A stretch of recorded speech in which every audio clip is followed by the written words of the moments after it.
A stone shelf had sat sealed under marble since 1555. For close to 500 years, no scholar, no priest, no pilgrim had ever seen its bare surface. In October 2016, a restoration crew, not archaeologists, pulled the covering back just to fix a crumbling shrine before it collapsed. 17 centuries of silence sat locked underneath that slab. Something had survived down there that nobody expected to still exist. The tomb everyone already knew about. According to the Gospels, Jesus of Nazareth was crucified just outside the walls of Jerusalem and buried nearby in a rock-cut tomb owned by a man named Joseph of Arimathea.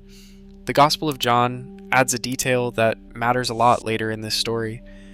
It says the tomb sat inside a garden close to the crucifixion site, and that it was brand new, with nobody ever laid inside it before.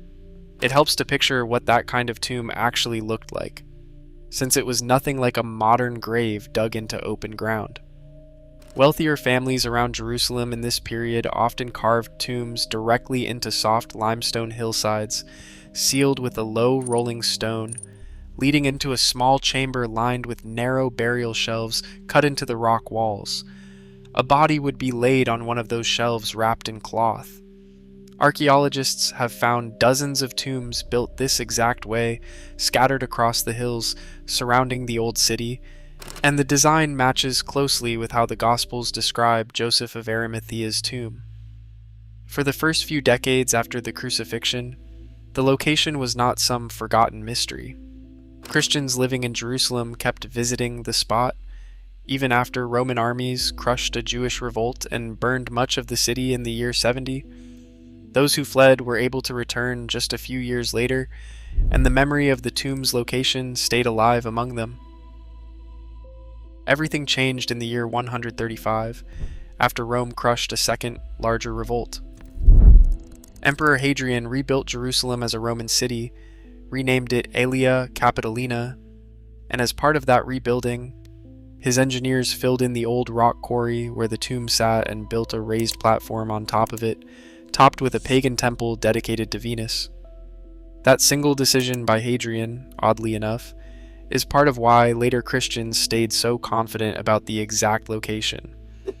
Burying a site under a massive stone platform in a temple did not erase where it was. It marked it clearly. For nearly 200 years, anyone who wanted to know where the old tomb sat only had to point at the Roman temple standing directly on top of it. Everything changed again once Rome itself changed.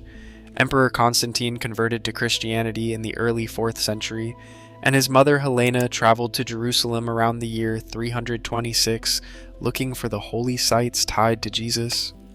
According to the church historian Eusebius, who was alive at the time and wrote about the project directly, Constantine ordered Hadrian's temple torn down completely, with the soil beneath it dug out and hauled far away, since the ground itself was considered contaminated by centuries of pagan worship. Digging that deep is exactly what exposed the old rock-cut tomb again, sitting right where the temple had been standing for nearly 2 centuries. Once the tomb was uncovered, Constantine ordered a massive church built around it. Workers cut away the surrounding rock so only the burial chamber itself remained standing free, and they built a small covering structure around that shelf of rock to protect it. A round domed building called the Anastasis, Greek for resurrection, rose around the tomb, connected to a larger basilica built over the nearby site believed to be Calvary. The whole complex was dedicated in the year 335. That was the moment the location stopped being an open-air spot in a quarry and became a sealed, guarded shrine, one that the next 17 centuries of history would batter, burn, and rebuild again and again, but never fully erase. The church that kept getting knocked down, surviving nearly 2,000 years in one piece, was never really an option for a building sitting in the middle of Jerusalem. The city changed hands violently more times than most places on Earth, and the church built around the tomb took damage almost every single time.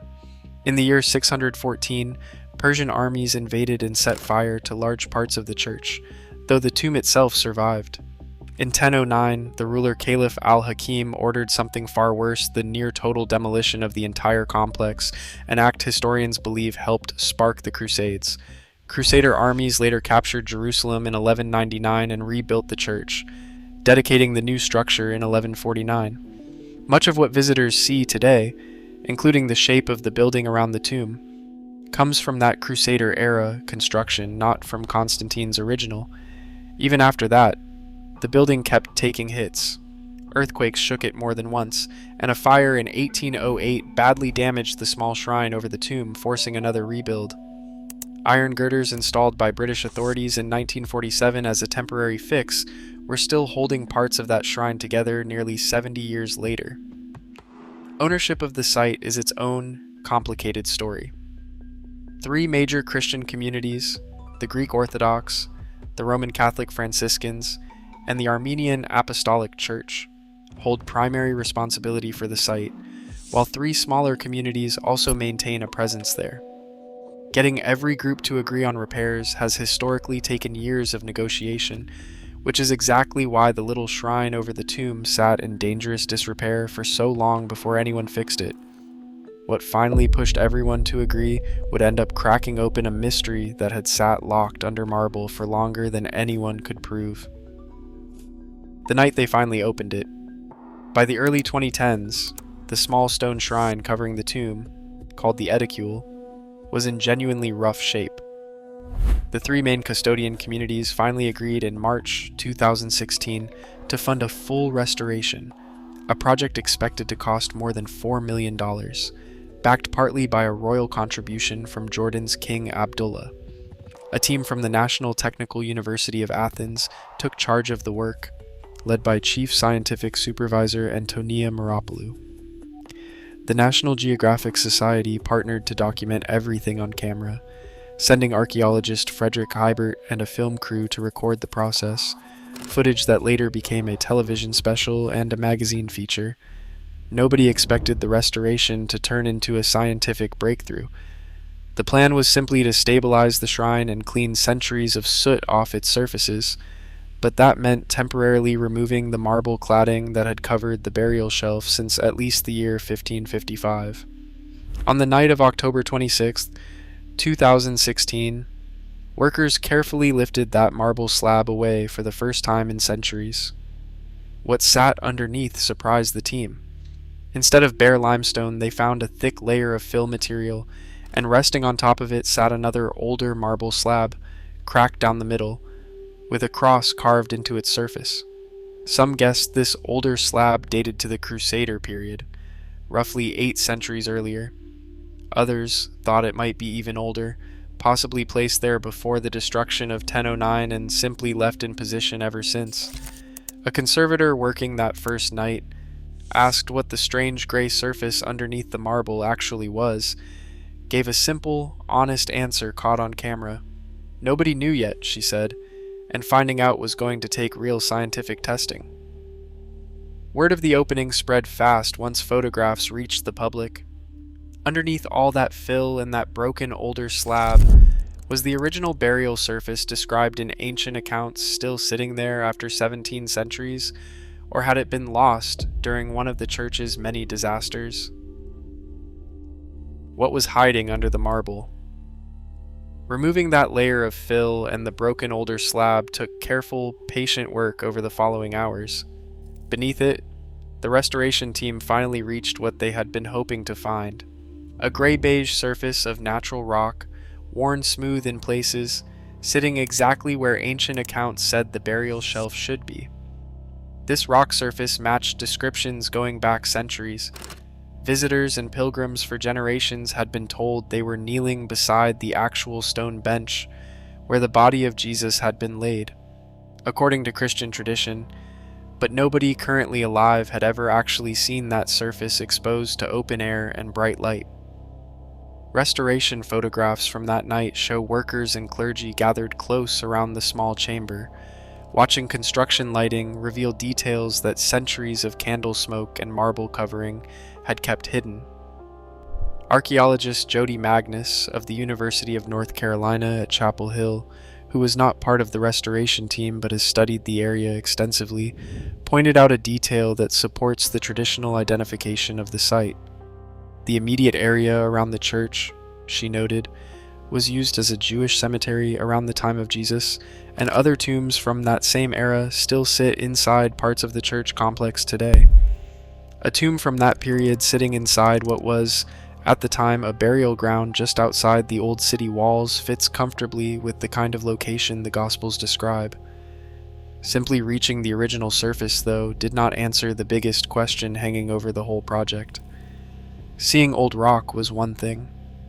Proving how old that rock actually was, and whether the surrounding structure genuinely dated back to Constantine's 4th century project rather than a much later medieval rebuild, required a completely different kind of evidence, the kind that comes from a laboratory rather than a flashlight.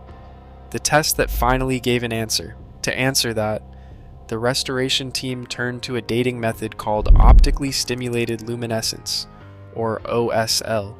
It measures tiny amounts of light energy trapped inside quartz sediment grains, energy that builds up naturally once those grains are buried away from sunlight.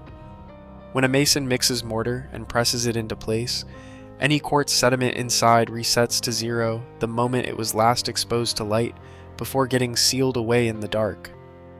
Measuring how much energy has built back up since then tells scientists roughly how long ago that mortar was set. Researchers took mortar samples from between the original limestone surface and the marble slab covering it, and sent them to 2 separate, independent labs. A standard way to confirm a surprising result was not a fluke. Both labs came back with closely matching results. The mortar dated to approximately the year 345. Before this test, the oldest confirmed physical evidence tied to the tomb dated only to the Crusader period, roughly 1,000 years ago. This single test pushed that evidence back nearly 700 additional years, closing much of the gap between written history and something a laboratory could measure, the kind of finding this channel covers every week, so go ahead and subscribe now. National Geographic archaeology editor Kristen Romey summed it up simply. Scientists finally had proof the site identified in the 4th century had stayed unbroken for 1,700 years, and almost a decade later, something else turned up underneath the very same floor. British archaeologist Martin Biddle, author of a major academic study on the Edicule, called the 345 result remarkably fitting for whatever Constantine's builders were doing at that exact point. That result did not, and could not, prove who exactly was buried there. What it proved was narrower, but still significant. That the location Constantine's team identified has stayed the same continuous spot ever since, never lost or rebuilt somewhere else, even after the building around it burned and collapsed more than once. A garden growing under the floor, nearly 10 years after that first marble slab came off, an entirely separate excavation at the same church turned up something nobody expected either, and this time it involved plants rather than stone. Starting in 2022, as part of a larger project to replace the church's aging floor, a team led by Professor Francesca Romana Stasola of Sapienza University in Rome got permission to dig beneath sections of the basilica floor, approval that required agreement from all 3 major custodian communities plus a license from the Israel Antiquities Authority. What the team found turned into one of the most detailed archaeological records ever pulled from underneath the church. Digging through stone tiles, some dating only to the 1800s, they uncovered layer after layer of history reaching back to the Iron Age, somewhere between 1200 and 586 BC. Pottery, oil lamps, glass, and old burial sites turned up throughout, along with roughly 100,000 fragments still waiting for lab analysis, giving researchers what Stasola called an extraordinary chronicle of the site's history. One discovery drew far more attention than the pottery. Through pollen analysis on soil samples beneath the floor, researchers found solid evidence of olive trees and grapevines growing at the site roughly 2,000 years ago, right around the time tied to the crucifixion and burial accounts. That lines up directly with the Gospel of John, which states plainly that a garden sat where Jesus was crucified, and that a new tomb sat inside that same garden. For nearly 2,000 years, that detail existed only as a line of text. This excavation gave it a physical footprint for the first time. Stasola was careful about how far the evidence could reach.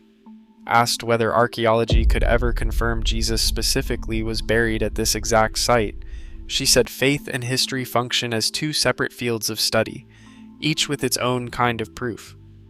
Archaeology can confirm a landscape and a time period. It cannot confirm the identity of one specific person buried within it 2,000 years ago. Two separate investigations, run nearly a decade apart, had each turned up physical evidence lining up with the traditional story. But not every claimed discovery connected to Jesus has held up as well, and one case from the opposite side of Jerusalem became one of the most disputed archaeological claims of the past 20 years. The other tomb that made headlines. Long before the Church of the Holy Sepulchre made news again in 2016, a different tomb had already grabbed global attention with a far more dramatic claim. In 1980, construction workers building an apartment complex in Talpiot, a neighborhood south of Jerusalem's Old City, accidentally broke into a sealed rock-cut tomb containing 10 stone ossuaries, boxes used in ancient Jewish burial practice to hold bones after a body decomposed. Archaeologist Amos Kloner supervised the excavation and published the findings in 1996. The tomb sat mostly forgotten until 2007, when filmmaker Simcha Jacobovici and producer James Cameron released a documentary called The Lost Tomb of Jesus. Their claim was explosive. Several names inscribed on the ossuaries, including Jesus, son of Joseph, Mary, and Joseph, matched names tied to Jesus' family closely enough, they argued, to suggest the tomb held their remains. The response from archaeologists was fast and overwhelmingly critical. Kloner himself rejected the theory directly, pointing out those names were extremely common among Jewish families in the 1st century Jerusalem, roughly comparable to how common certain names are in any large city today. Archaeologist Jody Magnus raised a separate problem, that Jesus and his family were from Galilee, not Jerusalem, and a working family from that region would have used a simple grave rather than an expensive rock-cut tomb far from home. A formal academic conference on the subject ended with several scholars, including Kloner and Duke professor Eric Myers, signing a joint statement rejecting the identification entirely. A second related tomb sitting just meters away added another round of headlines in 2012. Researchers James Tabor and Jacobovici argued a carved image inside it showed a fish swallowing a human figure, an early Christian reference to Jonah. Alongside a Greek inscription they read as an early statement of belief in resurrection. Scholars including Magnus and Myers argued the image more likely showed an ordinary carving or a common household vase, and epigrapher Christopher Rolston published detailed objections to the reading. Most specialists rejected any connection to Jesus or his followers, between one tomb rejected by its own excavator and a second rejected by nearly every scholar who examined it. This part of the story never earned the scientific weight the Church of the Holy Sepulchre findings did. A different kind of disputed object, made of bone rather than stone, tangled itself into this same controversy with its own legal history. The box that went on trial. Years before the Talpiot documentary controversy erupted, a completely different artifact had already caused an enormous stir of its own, a small limestone ossuary bearing an Aramaic inscription that read, translated into English, James, son of Joseph, brother of Jesus. The box first became public in 2002, when collector Oded Golan revealed it to scholars, and it was quickly hailed by some biblical researchers as potentially the earliest physical archaeological evidence ever found directly connected to Jesus of Nazareth, since the inscription named both his father and, potentially, Jesus himself by name. It went on public display at a museum, drawing enormous crowds eager to see what many were calling one of the most important biblical artifacts in modern history. The excitement did not last. The Israel Antiquities Authority soon accused Golan of forging the second half of the inscription, the specific words identifying the deceased as the brother of Jesus, and charged him formally in 2004 with an enormous list of forgery and fraud counts connected to this ossuary and dozens of other disputed artifacts in his private collection. The trial that followed dragged on for 7 long years, filled with testimony from geologists, epigraphers, and antiquities experts arguing over microscopic details of patina, the thin natural film that builds up on stone surfaces over centuries.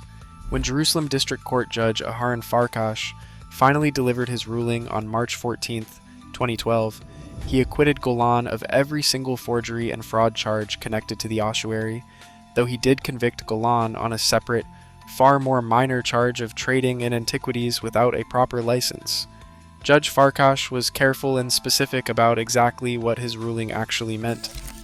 An acquittal on the forgery charge, he stated plainly, did not mean the inscription itself was proven authentic or that it had genuinely been carved 2,000 years ago. It only meant prosecutors had failed to prove beyond reasonable doubt that Golan personally forged it. The box, in other words, walked out of that courtroom neither confirmed as real nor confirmed as fake, sitting instead in a legally unresolved middle ground that outside laboratory studies have never fully settled either. Cloners separately rejected a claim tying this same box to the missing 10th ossuary from the Talpiot excavation, pointing out that the 10th ossuary in his own excavation notes had no inscription carved into it at all. Between an unresolved court case and a rejected connection to an already disputed tomb, this particular artifact ended up adding more confusion to the overall picture than clarity. A completely different site across town, meanwhile, has spent more than a century quietly offering visitors an entirely different location to consider. The other garden. Not every Christian tradition points to the Church of the Holy Sepulchre as the correct location. A separate site just outside Jerusalem's old city walls, known today as the Garden Tomb, offers visitors a quieter, more peaceful alternative experience and a different answer to the same ancient question. The Garden Tomb sits near a rocky hillside that some 19th century visitors thought resembled a skull when viewed from a certain angle, a detail that mattered because the Gospels describe the crucifixion site by a name meaning place of the skull. British General Charles Gordon became one of the most famous supporters of this alternative location in the 1880s, and the site was eventually purchased and preserved by a British charitable trust that still maintains it today as a peaceful garden open to visitors of all backgrounds. Almost no professional archaeologists today support the Garden Tomb as the genuine burial site, mainly because the tomb structure itself appears, based on its carved style, to date from several centuries before the time of Jesus rather than matching burial customs common in the 1st century. The Church of the Holy Sepulchre location, by contrast, sits on ground that was demonstrably part of a 1st century Jewish burial area, and now carries physical mortar evidence tying its central structure directly to the 4th century. None of that stops the Garden Tomb from remaining a deeply meaningful stop for many Christian visitors, particularly those from Protestant traditions who often find its quiet, open-air setting easier to connect with emotionally than the crowded, incense-filled halls of the older church across town. Whether a location carries centuries of unbroken physical tradition or simply offers a peaceful space for personal reflection, both experiences clearly matter enormously to the millions of pilgrims who travel to Jerusalem every single year. What science can and cannot answer. After the mortar dating, the garden discovery, and decades of arguments over Talpiot and the James Ossuary, it helps to be completely honest about exactly what has and has not actually been proven. Science has confirmed that the small stone shrine inside the Church of the Holy Sepulchre sits on a physical foundation dating to the 4th century, matching the exact era when Constantine's builders identified and enclosed the site. Science has confirmed that a garden containing olive trees and grapevines grew at that same general location roughly 2,000 years ago, matching a specific detail recorded in the Gospel of John. Science has also confirmed that the surrounding area functioned as an active Jewish burial ground during the 1st century, exactly the kind of place the Gospels describe Joseph of Arimathea's tomb sitting within. What none of that evidence can do, and what no laboratory test currently available could ever do, is confirm the specific identity of any individual person who may have been laid on that particular stone shelf 2,000 years ago. No burial ever leaves a name tag behind for testing. No DNA, no fabric, no bone from that specific event has survived for scientists to examine, since Christian tradition holds that the tomb was found empty on the 3rd day, long before anything resembling ancient forensic evidence could ever have been collected. Professor Stasola's own comment about faith and history occupying 2 separate fields captures this divide about as clearly as any single sentence could. Archaeology works by testing physical material against known methods, mortar against light exposure, pollen against botanical records. Those tests can confirm a location, a time period, and a physical setting with real, repeatable scientific confidence. They were never designed to, and cannot, confirm a resurrection or the specific spiritual identity of anyone connected to a 2,000-year-old event. That gap between what stone and pollen can prove and what faith claims about that same spot is exactly where this story has sat for almost 2,000 years, and where it will likely keep sitting no matter how advanced future testing methods eventually become. Verdict. Here is where things actually stand. The Church of the Holy Sepulchre in Jerusalem has been venerated as the site of Jesus' crucifixion and burial since Constantine's engineers, guided by his mother Helena and the historian Eusebius, uncovered a rock-cut tomb underneath a demolished Roman temple around the year 326, then built a massive church around it, dedicated in 335. For 17 centuries afterward, that identification rested almost entirely on unbroken religious tradition and written historical accounts, since the tomb itself sat buried under layers of marble cladding that nobody had removed since at least 1555. In October 2016, a restoration team from the National Technical University of Athens finally lifted that marble away, and laboratory testing on the mortar underneath dated the structure to approximately the year 345, squarely within Constantine's original construction period. In 2025, a separate excavation beneath the church floor uncovered physical evidence of an ancient garden containing olive trees and grapevines dating back roughly 2,000 years, lining up with a specific detail recorded in the Gospel of John. Neither discovery proves who exactly was buried at the site, and neither one was ever capable of doing that. What both discoveries proved instead is something narrower but still remarkable: that the physical location identified by Constantine's engineers in the 4th century has remained the same continuous spot ever since, surviving fires, earthquakes, invasions, and complete demolitions, all the way through to right now. A separate, far more dramatic claim about a family tomb across town in Talpiot has never earned that same level of scientific confidence, and most archaeologists who have studied it closely continue to reject it outright. 2,000 years is a long time for any single location to survive intact, physically, historically, and in the memory of an entire civilization all at once. This one somehow managed it anyway, and modern science, for the first time in its long history, finally got the chance to check the receipts. If you want more stories like this one, breaking down what science can actually prove about history's biggest mysteries, go ahead and subscribe, and I will see you in the next one.